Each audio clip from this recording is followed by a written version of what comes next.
ফজর নামাজ ঘুম থেকে উঠে পড়া যাবে কি? কোরআনুল কারীমের মধ্যে আল্লাহ রাব্বুল আলামিন বলেছেন, ইন্নাস সালাতা কানাত আলাল মুমিনিনা কিতাবাম মাওকুতা। নিশ্চয়ই নামাজ এটা মুমিনদের জন্য একটা নির্দিষ্ট সময়ের ধার্য করা হয়েছে। সুতরাং আমরা যদি লক্ষ্য করি তাহলে দেখব কোরআন এবং হাদিসে যে 5 ওয়াক্ত নামাজের একটা নির্দিষ্ট সময় রয়েছে। তথাপি যদি কোনো মানুষ ঘুমিয়ে যায়, নামাজ না পড়ে, অথবা নামাজের কথা তার স্মরণ ছিল না, ভুলে গেছে, তো তাদের ক্ষেত্রে হাদিসের মধ্যে এসেছে যখনই নামাজের কথা স্মরণ হবে বা ঘুম থেকে জাগ্রত হবে তখনই নামাজ পড়তে পারবে। তবে এই ক্ষেত্রে একটা লক্ষণীয় বিষয় হচ্ছে, যেই সময়ের মধ্যে নামাজের কথা স্মরণ হলো বা সে ঘুম থেকে জাগ্রত হলো, ওই সময়টা নিষিদ্ধ সময় না হতে হবে। আমরা জানি যে 3 সময়ের মধ্যে নামাজ পড়া নিষেধ।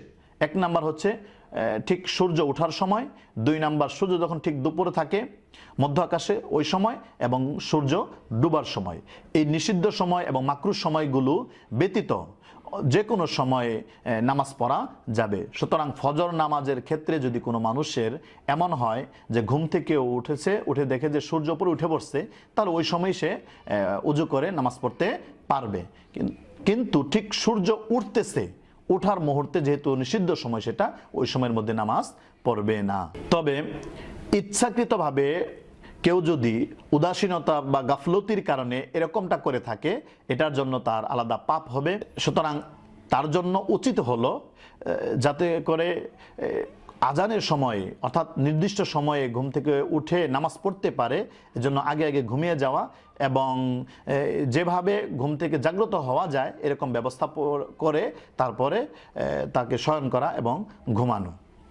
নচেত তার উদাসীনতা এবং তার অভ্যাসে পরিণত করার কারণে তার জন্য বড় গুনাহ হবে, সময় মতো নামাজ পড়তে না পারার কারণে।